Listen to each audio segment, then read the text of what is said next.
Some sounds don't scare you, they don't scream, they don't warn you, they change you. And the most disturbing part is this: you often don't even realize it's happening.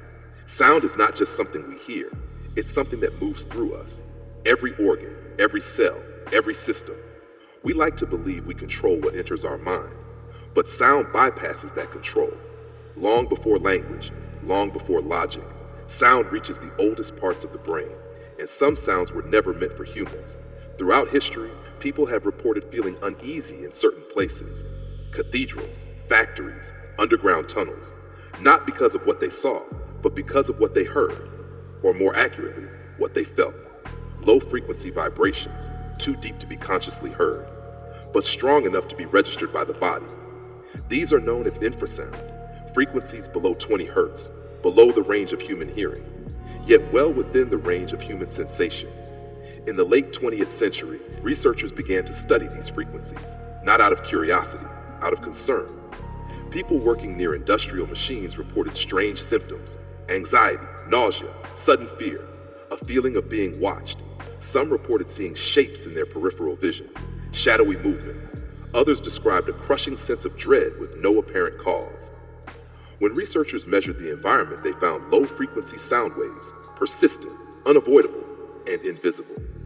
In one documented case, an engineer traced unexplained fear in a laboratory to a ventilation system. It was emitting infrasound. Once the system was shut down, the fear disappeared. Nothing else changed. No psychological intervention, no explanation given to the workers. The sound was enough. Another experiment explored how specific frequencies affect emotional states. Participants were placed in rooms with controlled sound environments. No loud noises, no music, just barely perceptible low-frequency tones. Within minutes, subjects reported discomfort. Within longer exposure, some reported panic. Others experienced paranoia, a sense that something terrible was about to happen. They couldn't explain why. The frequency didn't sound like anything, but it felt wrong. In extreme cases, exposure led to temporary disorientation, difficulty forming thoughts, an inability to focus, a feeling that reality itself was unstable.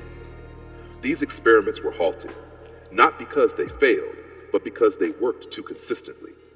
Researchers discovered something unsettling. The brain doesn't need meaning to react. It reacts to vibration, resonance. Certain frequencies align with parts of the human body. The eyeball, for example, resonates around 18 hertz. At that frequency, people reported visual disturbances, shadows that weren't there, movement where nothing moved, hallucinations without imagination. The sound didn't create images. It destabilized perception. Military researchers took interest, not in fear, but in control.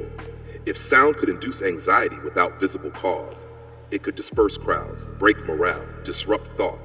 Experiments began quietly, using sound as a psychological weapon. No explosions, no blood, just discomfort, confusion, unrest.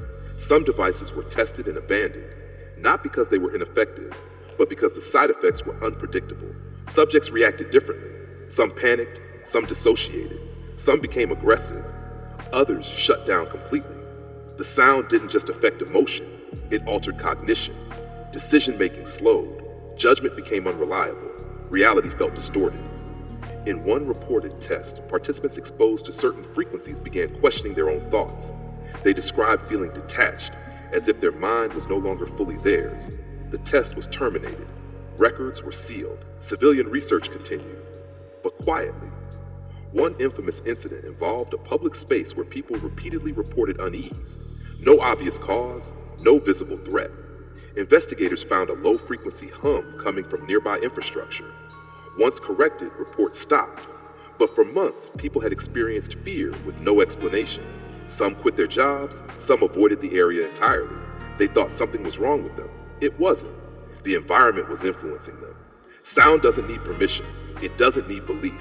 It passes through walls, through skulls, through doubt. Some frequencies affect sleep.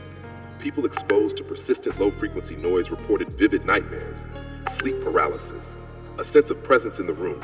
They woke up exhausted, anxious, changed, removed the sound, and symptoms faded. Not instantly, but noticeably. This overlap between sound and sleep disturbances raised concerns, because sleep is when the brain is most vulnerable. Filters are down, defenses lowered. Some researchers questioned whether certain frequencies could influence dreams or perception during the boundary between sleep and wakefulness. The results were disturbing. Subjects exposed to specific tones during sleep reported shared imagery, similar sensations, the same emotional tone, fear, pressure, presence. The experiment stopped. The ethics boards intervened, but the data existed, and the implications were clear. If sound could shape emotion, perception, and cognition, then silence was not neutral, and noise was not harmless. There are reports, unconfirmed but persistent, of recordings that caused intense distress. People who listened reported headaches, vertigo, anxiety that lasted days. These recordings were removed, not because they were fake, but because the reaction was too strong. Some sounds were classified, others were destroyed. Not all knowledge is meant to spread. One reason this topic unsettles people is because sound feels safe. We assume danger is visible, predictable, but sound operates below awareness. You don't need to understand it. You don't even need to notice it. Your body responds anyway. And once the response begins, the mind follows. Some people claim they've experienced this accidentally, standing near machinery, sleeping near infrastructure, living in buildings with persistent low-frequency noise. They describe personality changes, increased irritability, anxiety without cause, a sense that something inside them shifted. Doctors found nothing wrong. Psychological evaluations came back normal. When they changed environments, symptoms improved. Sound was the variable, not trauma, not stress. Vibration, the idea that sound could destabilize the mind, challenges a comforting belief that our thoughts are private, that our emotions are self-generated. But what if they're not? What if the environment plays a larger role than we admit? What if some frequencies don't just affect us, they unlock something? The brain evolved to filter reality, to block excess input. But certain vibrations may bypass those filters, not through intelligence, but through resonance.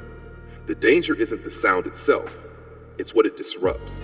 Orientation, stability, continuity. That's why some sounds were never meant for humans. Not because they are evil, but because they destabilize the systems that keep us grounded.